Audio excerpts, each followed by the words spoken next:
Hi there, I'm Wendy McCallum, burnout and alcohol coach and wellness expert, and you're listening to Bite Size Balance, where everyday extraordinary women share their stories, expertise, and wisdom, all in the name of lifting each other up and creating a better life by design. Whether it's wellness, career, relationships, food, alcohol, mindfulness, hormones, or parenting, we talk about all things women's balance. If your life looks great on paper, but it still feels like something's missing, you're in the right place. Welcome to Bite Size Balance. Hi, everyone. Welcome back to Bite Size Balance. I have a really fantastic guest with me today. I have Kelley Kitley here with me. Hi, Kelley. Hi, good morning.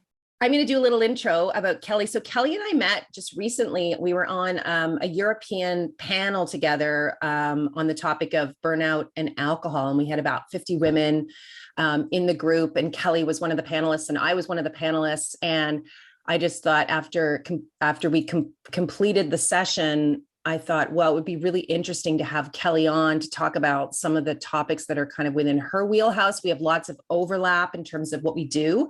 But I think it's going to be a really interesting conversation today, because I think both Kelley and I on that panel realized, oh, we're kind of like in sync in terms of how we see these issues and the problems for women right now. So Kelley is a licensed clinical social worker with over 20 years of experience in the field. I've seen that you are called America's social worker. So you've kind of got this, like, that's a lot of, no pressure, but no pressure. She's a sought after international mental health media expert and best-selling author of the autobiography of survival myself that was adopted into a short film called Gray Area, which I watched, and it's absolutely fantastic. It's about the kind of slow, slippery slide into gray area drinking for busy working moms. And it's based on Kelley's story. And it was just a really, really powerful short film. Kelley has appeared in hundreds of publications, podcasts, live news, and radio, including The Today Show, The Chicago Tribune, Self Magazine, Shape, Dr. Oz, The Drew Barrymore Show, The Wall Street Journal, and Oprah Magazine. And she owns Serendipitous Psychotherapy in Chicago. So you have so much experience talking about these topics we're going to talk about today. So I'm super excited for this conversation, because these are all the things that I love to talk about. So we're going to talk a little bit about your story and how you ended up as a clinical social worker, supporting other women and men through some of the things that you've gone through yourself in your own life. Then we're also going to talk about anxiety, particularly post-pandemic anxiety for women, and some strategies around coping with that. And also, we're obviously going to end up talking about the topic of gray area drinking for women as well, because it's all kind of tied together for you. So welcome. I'm so glad you're here. Thank you for having me. This is a great way to start the day. Yeah. And it's funny because I read Kelley's autobiography before this podcast and watched the short film. And I was like noticing the similarities. And when Kelley reached out, after I reached out to Kelley and she responded, she said, oh, I think we probably have a lot of things in common. And we do obviously have lots of things in common. We're both alcohol free. We've both, gone through our own personal recoveries, and we both help other women in this area. And we kind of are specialists around stress management and burnout and anxiety and gray area drinking. But one thing you probably don't know, Kelley, is that I was also a team and training coach. So I know. Oh, I love it. Isn't that you funny? Really did your homework. Oh, I know. It was, I noticed it somewhere. I think it was in your book somewhere. I don't know where I saw it. Yes, I thought, so Team and Training for Leukemia and Lymphoma is a volunteer organization that raises funds for the organization. And I was involved in it for years and eventually became the walking marathon coach for the San Francisco Women's Marathon. And then I ended up running that marathon, not walking it, but I ended up running it. And that was my one and only full marathon. I always say I'll never run another full, but I have run lots of halves in my life. And Kelley was also, what marathon or what run did you coach for? It was the Chicago Marathon and the Rome Marathon. Yeah, so it was so really cool. Fun. I'm so floored you brought that up. I'm like, that was a different lifetime ago, and that it warms my heart to hear about that organization. Yeah, it's fabulous. And then for years I would still participate as a guest speaker for the groups when they were running training programs. I go down and I talk about like pre and post round nutrition and food related topics, because that's kind of my That's my past life in coaching is around food and wellness. And so I did a lot. I worked with runners constantly when I was in that area of practice and used to speak at the local running rooms like once a month. And so I kind of have a soft spot for that. I don't run anymore because I'm old and injured, but Same. but it really was a big for me. Like exercise has been a big piece of my own stress management and recovery from burnout. And for a long time, running was my thing. So I thought that was kind of cool that we've both done that. Yes, absolutely. Yeah. So Kelley, why don't we start with, if you're comfortable with it, you just sharing a little bit. I know your story is so amazing and complicated, and there's so many layers to it in terms of how you got to a place where you realized you needed to change your relationship with alcohol, and also that some of the many traumas and experiences that you'd had in your childhood were actually impacting that, underlying that, fueling that drinking habit. So I know it's going to be hard, but if you can kind of summarize it, take your time with it, but tell us how you got to become a clinical social worker, working with other people who are struggling with anxiety and overwhelm and gray area drinking, oftentimes stemming from past traumas. Well, thank you so much for giving me the opportunity to connect with your listeners. I think these are really important conversations that, as you know, as a coach, like this is my day. This is how I talk in terms of connecting with other women, and whether it's in my professional life or my personal life, I think it's so important. But my path was, I knew at a young age I wanted to be a social worker, but it wasn't the path I was on. And I remember my aunt saying to me once when I was in a really hard time in my life in college, and she said, well, maybe you going through this will give you the opportunity to help somebody else who has been through this. And that was speaking to some sexual trauma that I'll talk about a little bit. And at that time I was like, oh, I don't want to hear that. Like, I need to focus on me and not helping somebody else. But I'm the oldest of 5. And so I feel I was born into the world with kind of this eyes wide open viewpoint, and a natural caretaker as the oldest of 5. My parents were in the restaurant and bar business. And so at a really young age, I was exposed to a very social atmosphere and a very saturated drinking culture atmosphere. And the addiction gene runs very strong in my family. Aunts, uncles, cousins, grandparents. So I was very aware of people being in and out of recovery, and just a very socially driven atmosphere with family and people at the bar. I mean, we lived above the bar, we lived next door to the bar, and it was almost like extended family. And I loved it. I mean, I didn't know any different. And I went to school down the street from the bar where my teachers would come after school for happy hour. So it really brought up a lot of good memories for me. But with my own trauma, when I was 10, there was a family friend who had crossed the line and was very flirtatious with me, and very crossed boundaries, Yeah. to be quite frank. And he had a daughter my age, and had invited me over for a sleepover one night, and had sexually assaulted me. And I had no idea what happened. I felt a lot of shame and embarrassment in that moment. And he didn't say anything to me like, don't tell your parents, or this is a secret between you and me. There really wasn't any conversation. And that was just something. I grew up in the Catholic Church. I went to Catholic school. And so it was this idea of like, I did something wrong. It just didn't feel good. But we were taking a class in school, and I remember learning about appropriate and inappropriate touch. And it was like, hit me like a ton of bricks. And this had happened a couple of weeks later in the class. And I thought, I really have to tell my parents what happened, because this man was still coming around the house and a part of our life still. And I got up the courage and I told my dad, and he didn't believe me. And so that just kind of put me back into this shame cycle of like, oh my gosh, I did something wrong. And as a 10-year-old, having the courage to tell that story to a trusted adult, my own father, and then to not have him believe me.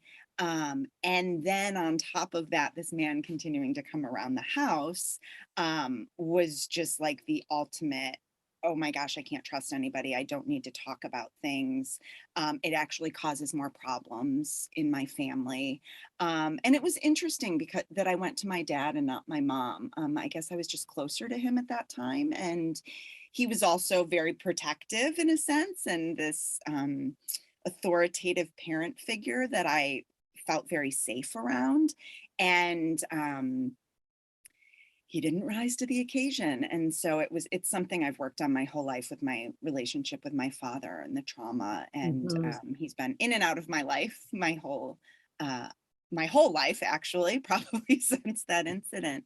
But that piece then morphed into, drinking as an 8th grader, and an eating disorder, and some of the self-destructive behavior that I turned to as a coping mechanism to self-soothe.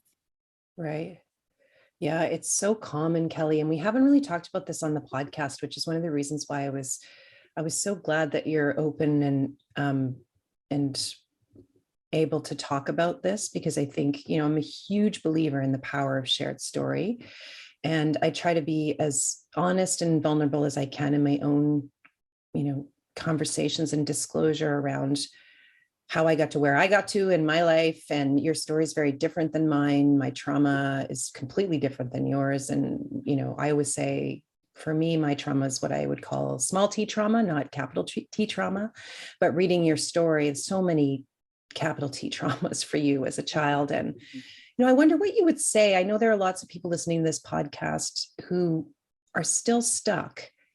And a lot of people are aware of the fact that they're stuck in a cycle of, using a drug, whether it's alcohol or something else, to escape the feelings associated with a trauma. Like, I know this is a complicated question, but is there anything you would say to somebody like that who's aware of the fact that there's something that in their past that is fueling their desire to just get out of town, just get out of Dodge and escape? Do you have any advice or any thoughts for them? What would you recommend as first steps?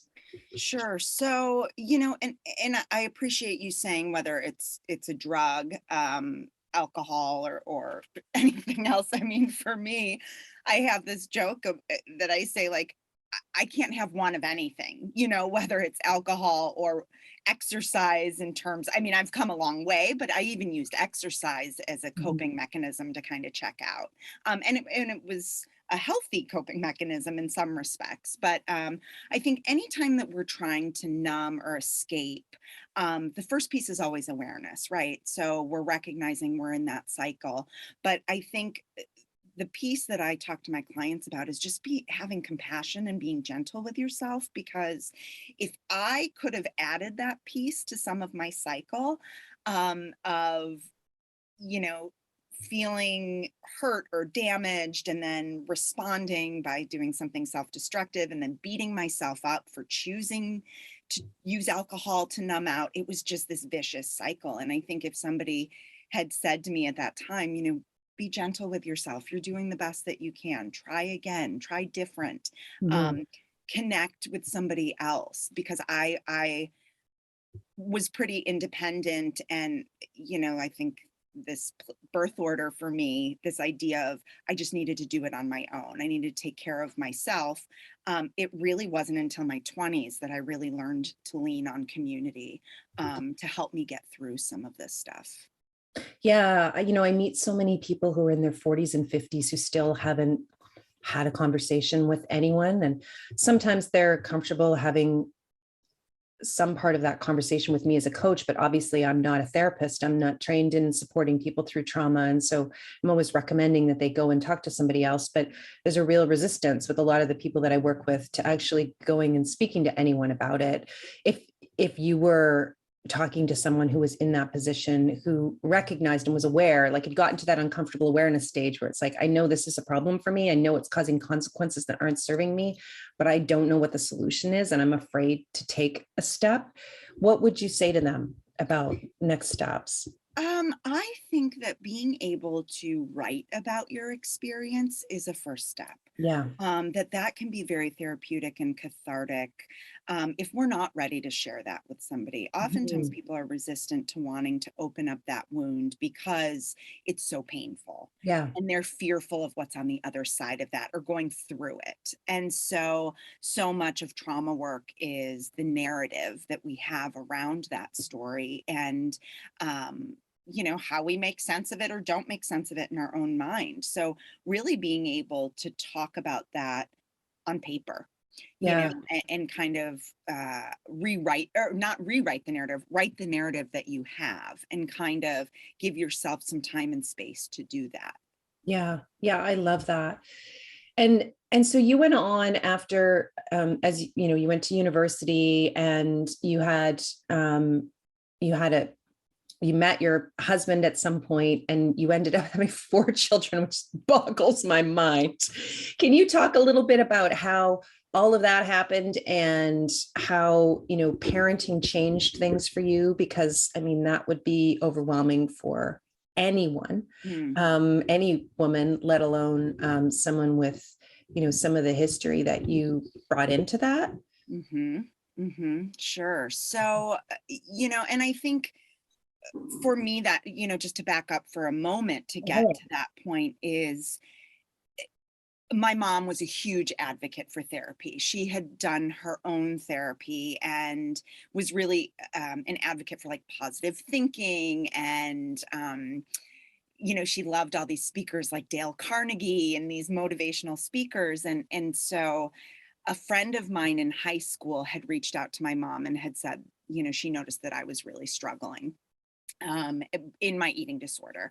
And my mom didn't really have the words or the capacity to kind of hold that for me, but she knew where to go. So she took me to a doctor and I saw a therapist. And it was at that moment that I was like, oh my gosh, people actually do this for a living, like help people work through these things. And it was so transformative for me that the first time I entered the room of therapy was when I was 15 or 16 years old. So that piece of it and working through a lot of the things I talked about in my earlier childhood was really reparative for me. So I was on that path of wanting to become a therapist and knew what I wanted to study. But I went from binge drinking and in college and working at my parents' bar, and then, giving up drinking for marathon training or saying, I'm going to quit for 30 days because I'm going to work on my health or whatever it might be. So my comparison of other people, like I didn't look like my dad in the way that he drank.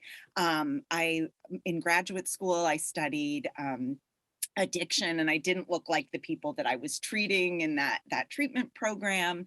And when I say I didn't look like it, like my drinking I didn't lose a job. I didn't have a DUI. I had a strong sense of spirituality and connection. Like it was just, Kelley, you drink too much.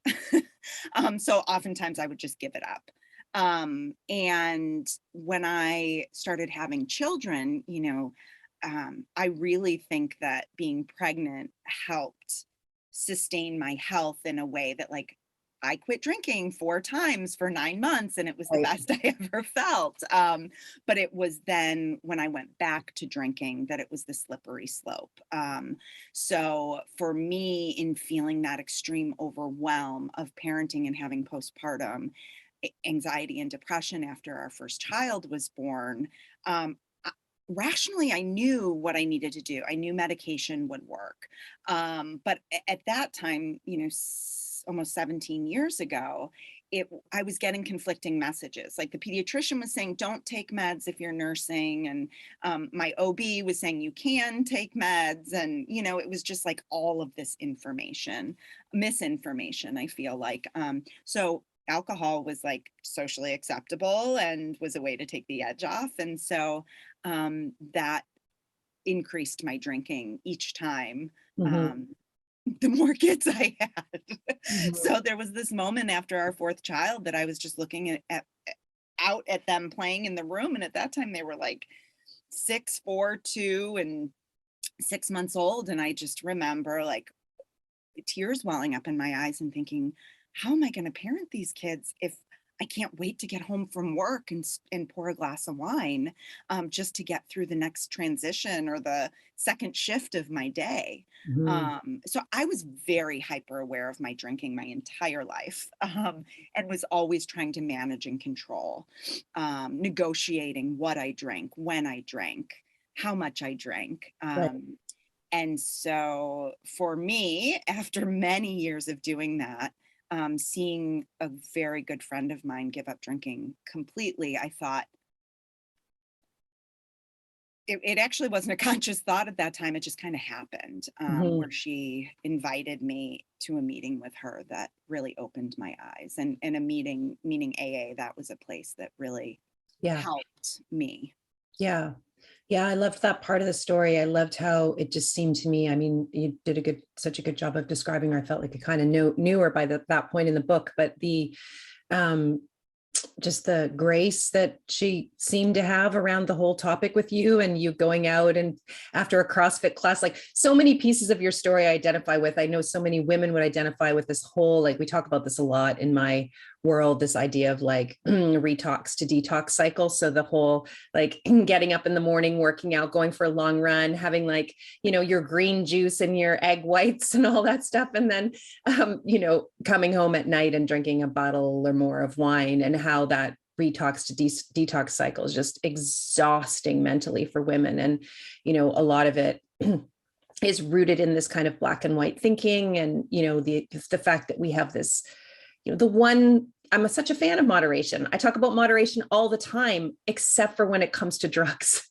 It's so challenging for people to moderate a drug successfully because of the addictive nature of the substance. And so anyway, I just loved the grace that she gave you there. It sounded like in the book, it took a few weeks for you to get to a place, she kind of was gently telling you like, you know what, I really have a great life now without the alcohol. Like it's actually, it's a lot better. And she's at the breakfast, the morning after, you guys have gone to CrossFit. She's at the breakfast looking like, super energized and glowy, and you're like hungover and, just feeling horrible. But yeah, I think that's so great. And that just on that point of the moderation piece and making all the rules, tell me what that felt like for you, because for me, it was a prison for 5 years. The constant beating myself up and that whole detox, I was totally in that. Like I was so fit. I'm putting that in air quotes if you're not watching the podcast, because I thought I was super healthy and fit, but then there was this component of my life that just felt so out of alignment with everything else I was doing, but also something I just could not imagine not having in my life.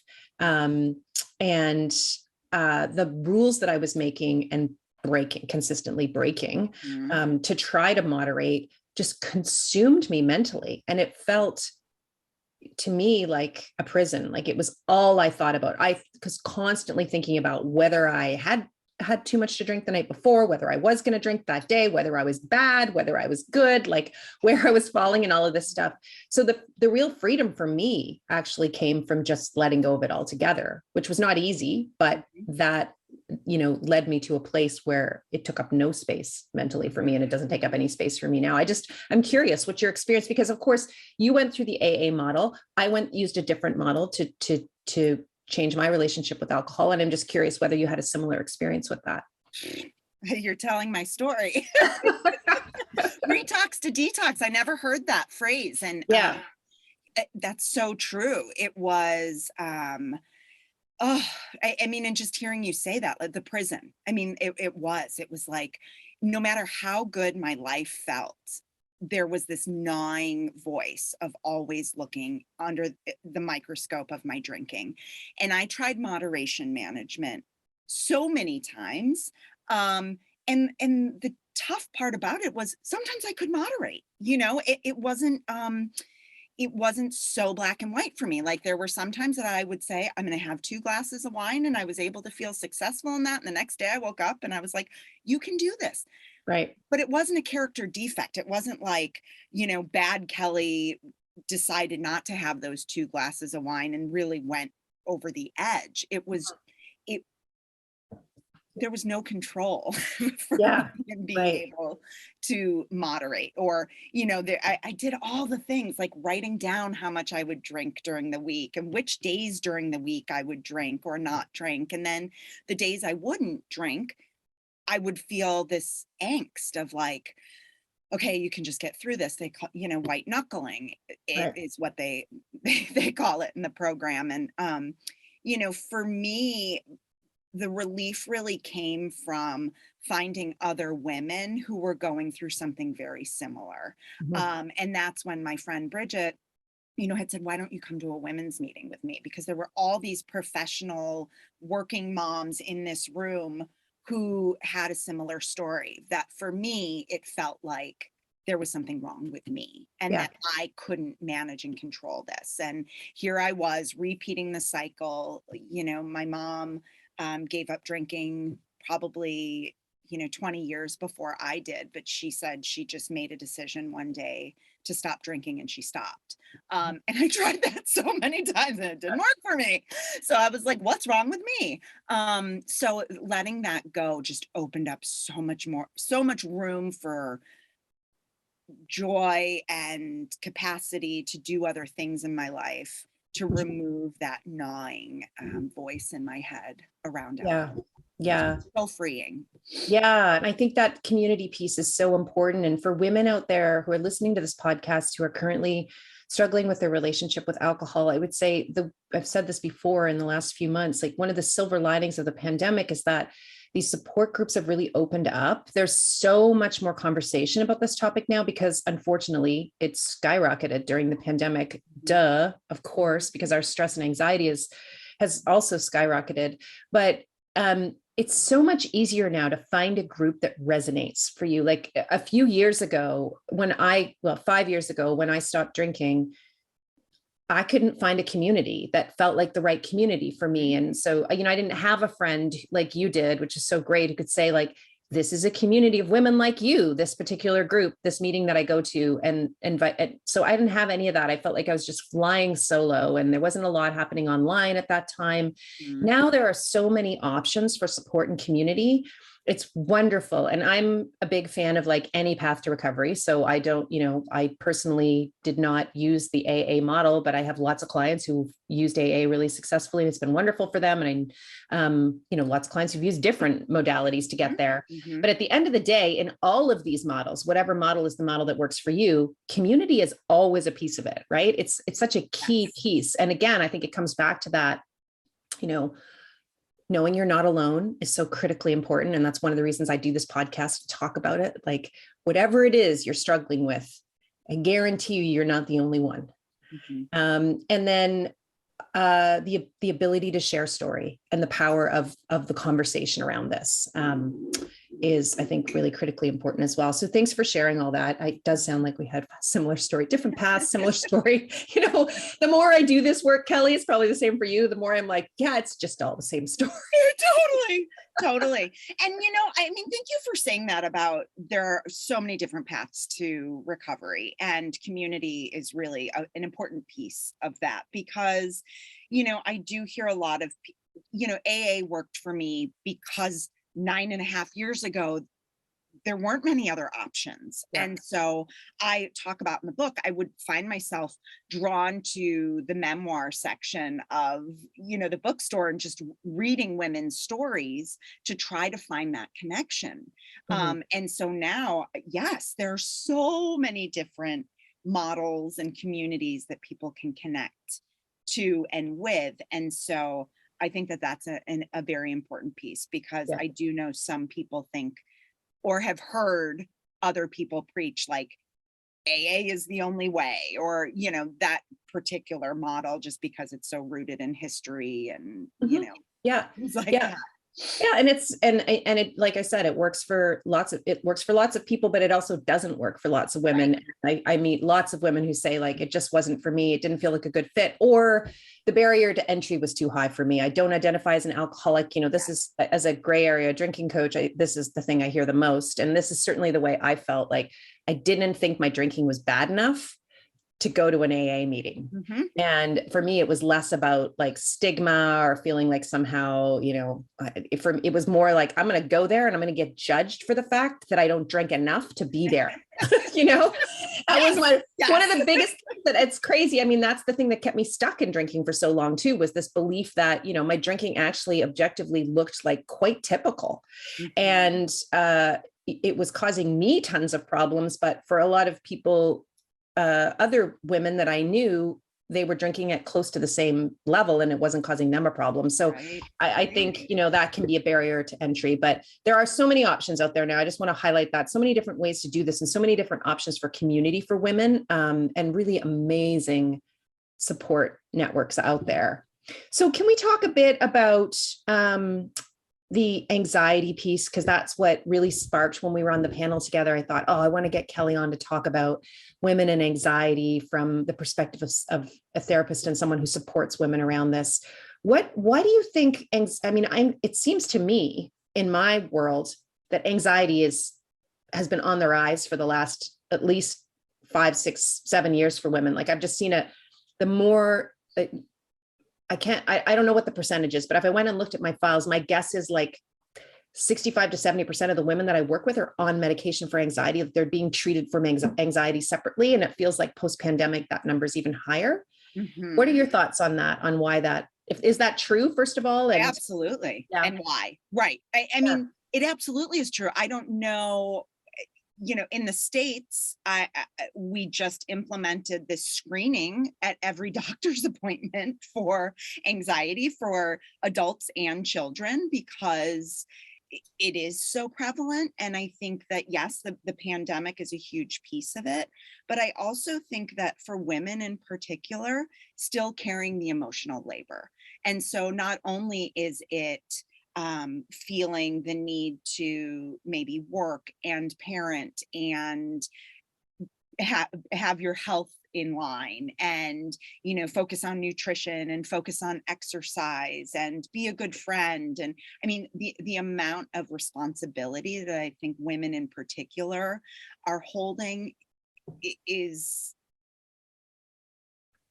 we're incapable of wearing that many hats. It's just. Yeah. Can I ask you a question on that? I think that's a really interesting point. When I think about that emotional labor piece, I absolutely agree with you. I feel like from my own experience personally, and also from my experience as a coach, women carry that in a completely different way than men do. And just as a generalization, obviously, yeah. But it tends to be a huge piece of anxiety and stress for women. It's all of this. So obviously estrogen's at play, which is our nurturing hormone. That's the thing that drives us to take care of other people and other things, especially in our 30s and our early 40s.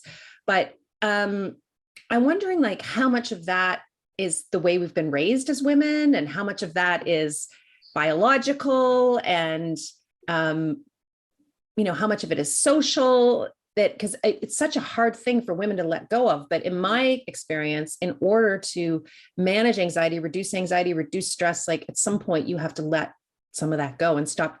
I always say, like, you have to learn how to care less. Like that. That's how you say that too. How can we get you to care less? Yeah, exactly. Because a lot of times, I mean, I think we probably serve a similar population of, mm-hmm. overachieving, high functioning women a lot of times that care too much, where they do feel the weight of the world on their shoulders. And so it's like, even if you show up and care a little bit less, that may get a little closer to baseline.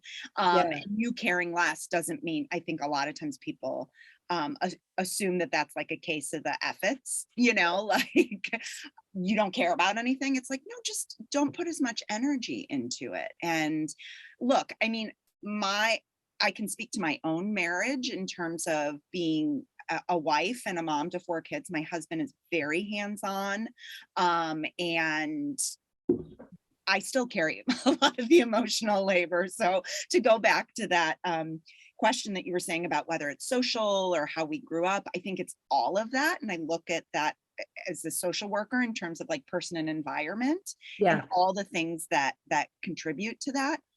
But I do think there's a huge biological component. Yeah, I agree. Yeah. That we're just kind of born into the world this way. And if you're a mother and, your kids are just drawn naturally to wanting you to be the safe person and to hold some of that stuff for them. Yeah. And it's so interesting. I mean, I know you're new to me, like we just met a couple of weeks ago, so you don't know a lot about like my focus and what I talk about, but one of the things we talk about on this podcast regularly is one of my best friends is a naturopathic doctor, focuses on women's health and midlife. And we talk a lot about the role of estrogen and how, that biologically is driving us to nurture, which is really what we're talking about. This whole emotional labor piece comes out of that, like drive to nurture and take care of other people and things. But how that also shifts in midlife as our estrogen levels start to shift during perimenopause. And then eventually, I call it flatlining, which she always gets mad at me for, but it does feel to me as someone who's been through menopause, like my estrogen sort of flatlined. But it's interesting because my kids have left the home, as I was saying to you before we hit record. And I've been through full menopause now as a 51-year-old. And my daughter is really sick right now. She's in residence and she's, 1,500 miles away. And she's really, really sick and I cannot help her. And it has been the most stressful. It was interesting to me because I thought, well, this will, my estrogen's low. I'm an empty nester now. I'm going to be able to, it's going to be so naturally easy for me to care less. And I do find that I'm caring less about a lot of stuff now that they're gone. And I'm just, I do find that there's more freedom and that kind of thing. But it was really interesting for me this week, how quickly and easily I was able to move back into that place where I was singly focused on caregiving and nurturing and making sure she was all right. So that's a bit of a tangent there, but I was just thinking of it as you were talking, like, I do think it decreases this emotional labor piece. It shifts as we move through perimenopause and menopause. And I know you're quite a bit younger than me. So, you're not probably there yet, but it never disappears. I think it's kind of an innate thing for females. And it is an area where I spend a lot of time with my clients because it's so directly connected to the overwhelm and the anxiety and all of that. So what I do on the care, I'm really curious to know what some of your strategies are, because I want you to offer up some ideas for the women. You're totally right. My target, like my group that for this podcast, the listeners for this podcast, the women that I work with, mostly really busy, professional, successful women, largely moms, kind of trying to do it all. When I'm talking about caring less, I always talk about it as an experiment because women are so resistant to caring less. It feels wrong to care less about things. And, obviously that's the key to actually creating some time for meaningful self-care for yourself, right? It's really not about caring less. It's about caring less about other people, caring more about your own needs. And it's shifting the balance in terms of where you direct your care. But what I always suggest to women is that they treat it like an experiment, because there's an assumption around it that if I care less, there's going to be some catastrophic result, right? Like the sky's going to fall, or everyone's going to hate me, or my children will stop loving me, or whatever. Like we tend to catastrophize what will happen. So I always say, like, just try it. Like, just try to care less this week and see what happens. Like, pay attention to it, treat it like an experiment, stop making assumptions about how it's going to go, and just notice what's happening. Stay in that kind of objective mindfulness and awareness around it. And then come back next week and tell me what you learned. And they always come back and they say, nobody noticed. Like, that's the most common one. Like, don't tell anybody. I know. And it's funny. I was talking to a client yesterday and she's like, you know what you said to me last week that just like really stuck with me all week? You said, and it's going to sound really callous and I don't actually remember saying it, but it is something I would say. I said, I was telling my own story, I think around burnout. And I said, I just realized at some point, like I was not nearly as important as I thought I was. Just this like when I leave, when I choose to say no to things and exit from, volunteer obligations or responsibilities, or care less about some of the things in my life, it doesn't really matter to anyone else. But if I stay in that objective, mindful place around it, what I notice is that I feel better. It takes this, this load off of me, and I feel less anxious and less stressed and that kind of thing. So when you're working with women around anxiety, what are some of the tools that you use for busy professional women?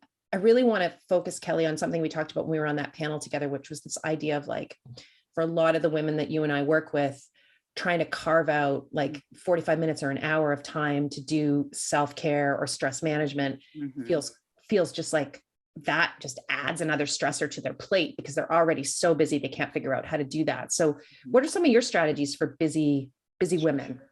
Well, and I think that when you share that, you've been through menopause, I'm like, I can't wait. I'm about 5 or 6 years younger than you. And I'm like, I every day I'm like, am I perimenopausal? I love this. Let me care less.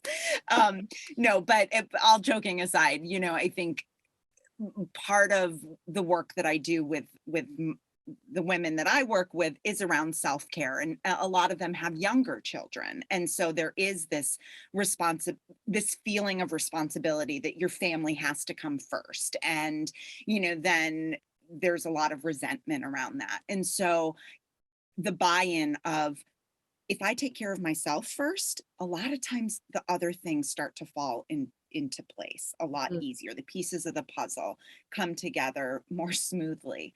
And so rather than trying to jam more things into an already busy day, one of the techniques that I work with, and I'm a firm believer in practicing what I preach. So, being able to wake up 5 minutes earlier while you're making your coffee, and being really present with, filling the coffee pot up with water and putting the coffee grounds into the coffee maker and listening to the coffee percolate. And, as opposed to, there was a time that, feet hit the ground in the morning, pick up the phone, check the email while you're making the coffee, while the kids are coming down getting ready for school. It's like crazy making to start your day that way. So really, that is just one small blip of, like, how can you be present and mindful with some of the tasks that are at hand? If you're driving to work, really feel that steering wheel in your hands.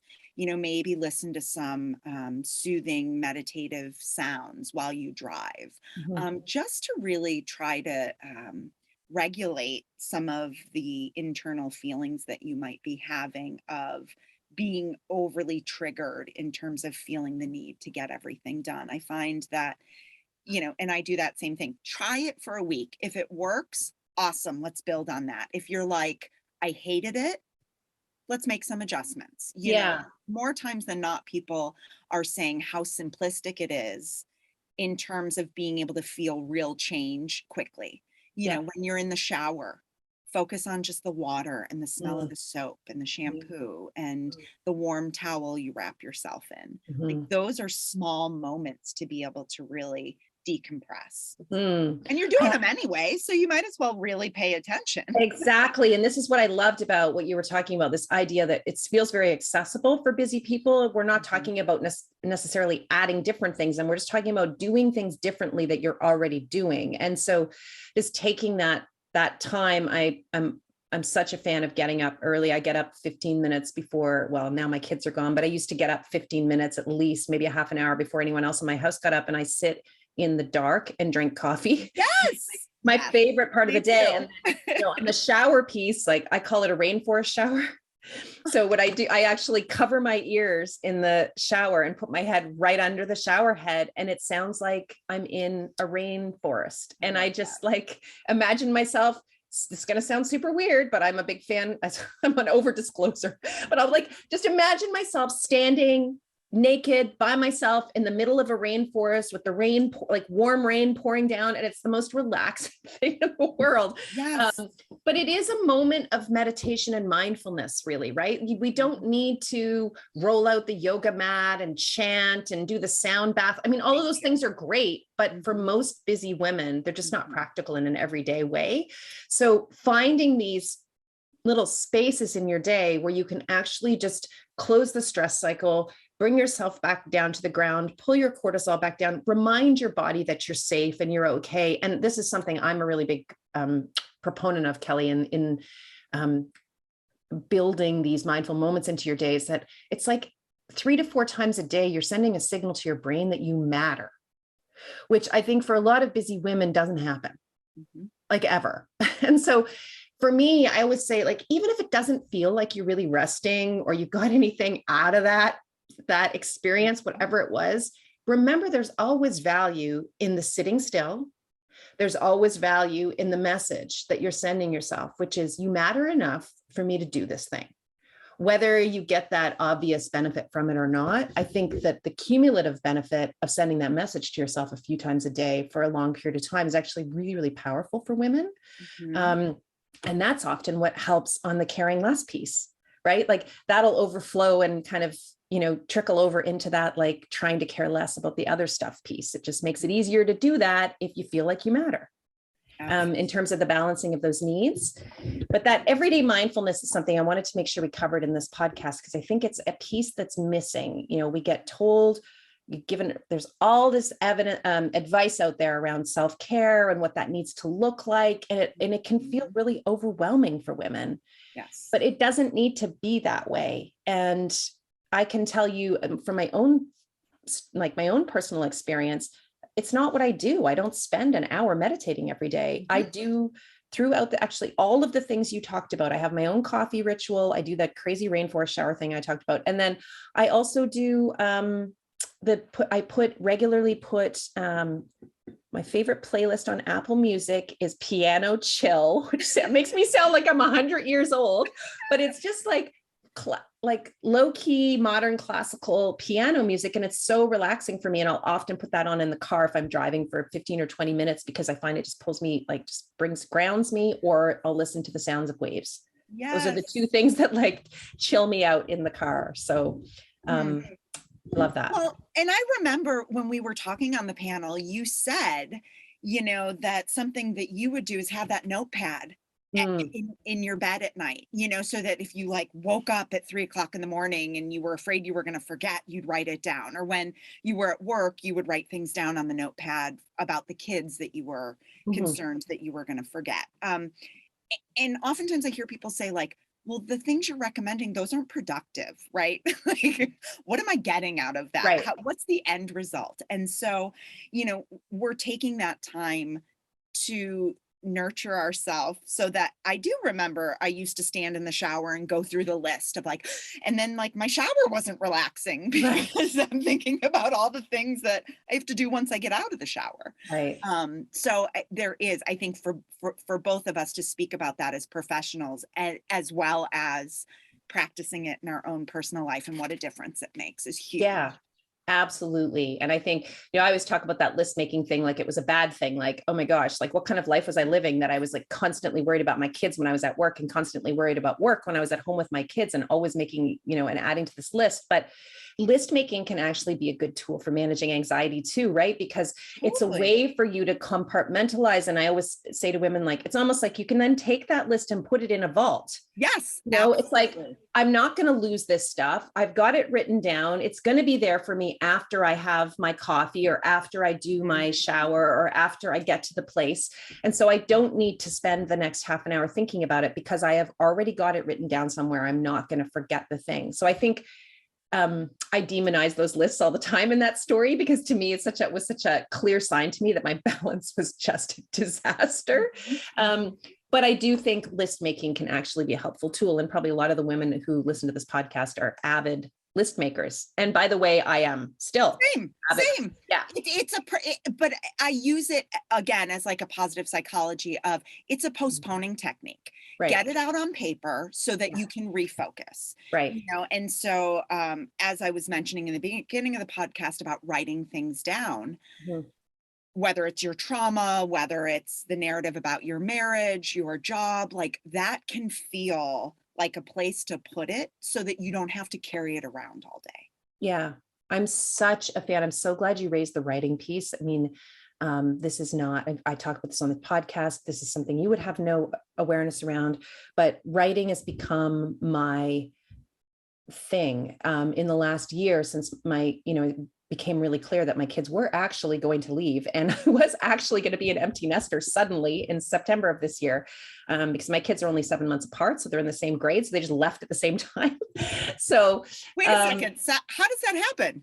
When my son is adopted and my daughter, I was pregnant with my daughter when we adopted my son. So I had a new my gosh. Yes, which was a big contributor to my burnout because my entire pregnancy with my daughter, I was caring for a newborn. Oh my gosh. Yeah. So anyway, I realized this year, they are actually going to leave. And I also realized through perimenopause, and this is something I'm really passionate about, getting women thinking about early, that because I had spent my 30s and early 40s nurturing, I had not spent any time really on myself, which is so common. And in particular, pre-filling the hole that was going to be left behind when they left, And so I've been working on that now for the last few years, and leaving drinking behind was a big piece of that for me. Like, I was like, I'm going to sort my shit out before they leave so that when they leave, I'm not a complete disaster. And Good actually, idea. Yeah. Someone sent me a note the other day about empty nesting that was really sweet. It was a little poem that someone had written, and I read it, and the piece that really stuck out for me in the poem was this comment about how it's really important to feel whole when your kids leave, because that's what allows you to keep the nest joyful. So to keep the nest a place they want to come back to. And so if it feels selfish for you to be starting to focus back in on like, okay, hey, hold on, I'm not fully satisfied here. What is missing from my life? What do I need more of? What do I need less of? Which is all the stuff that I've gone through in the last 5 years. And we talk about in other episodes of this podcast. If that feels selfish to you, there is a very unselfish component to that I had never identified, which is this whole, like, when your kids leave, the last thing they want is to come home to a sad, empty, joyless nest. They want to come back to a place. And my daughter and son did come home for Canadian Thanksgiving a couple of weeks ago. And when my daughter was leaving, I was driving her back to the airport. We were talking about how she was feeling. She's had a rough, it's been a transition, it's tough. She's really quite far away. And as I said, she's been quite sick. So we were talking about how it felt to come home. And she said, oh, it was so great to come home and blah, blah, blah. And then she kind of said, like, the best part about it was the fact that it felt like everything was the same. And like, just knowing that everything was the same. And I thought, you know what? The only reason everything is the same and it feels the same is because I did that hard work. It's because I don't feel like an empty shell of a woman now that they're gone, because I picked up, this is connected to the writing thing. Writing was that piece last year that I started experimenting with, and it's become it's a relief. I'm on my way to California in a couple of days for a writer's retreat. It's become a big piece of my self-care. But also such a wonderful way to process a lot of these small T traumas that I was talking about that have happened to me over the course of my life. And also that, over reliance on alcohol and other pieces of my life. So I just love that you raised that as a coping tool. I think it's awesome. And do you have a book in you? I don't know. We'll see. And I'm going to LA in 2 days. Are you going to be in Southern California? Are you kidding? I'm going to LA. I'm going to Pasadena. I'll be in LA. I'm flying into LA on Thursday morning. So am I, because I'm showing the film. Okay. Well, we need to meet. Okay. Probably in North Hollywood. Anyway. I don't know where I am there because I just moved to LA, but I'm going to send you a message after this. This is another coincidence. Serendipitous for sure. Yeah. So listen, Kelly, I'm so thankful for you. Like, we did this on short notice. It's been such a great conversation. I feel like you and I could talk about so many more things. So maybe someday I'll have the privilege of having you back on Bite Size Balance, but and I hope I get to see you in California. But I just wanted to thank you so much for just being such an honest, open, public face, really, for anxiety and trauma, and the just sort of like obvious natural connection between that and reliance on an unhealthy coping mechanism and burnout for women. It's unusual to find other women out there who are talking about it this way. And I feel like your practice as a social worker and a therapist is just so in alignment with the type of work that I do as a coach. Of course, coaching and therapy are completely different, but we have so much in common. And I just really appreciate you being so open. I'm going to put the link to your book where people can get your book in the show notes with this podcast. And then where can people find out more about you if they want to learn more about you and access your services? Sure. So my website is Kelley, Kelley, Kitley, Kitley.com. And that has different articles that I contribute to. You can purchase my book that way, or if you want to set up any kind of consultation, or I do a lot of speaking engagements as well. Yeah. That's a great way to get in contact. Perfect. So I'll put that in the show notes as well. So, awesome. So both of those things will be there. Okay. Well, I know I'm cognizant that you have to go get going. You've got clients. So thank you so much, Kelley. It's been so wonderful chatting with you. I really appreciate you. You as well. Thank you so much. You've been listening to Bite Size Balance with your host, Wendy McCallum. As a burnout and balance coach, I help busy high achievers like you create a more balanced, joyful life. Ready to create a life you don't want to escape from? Download your free Blueprint for Change now.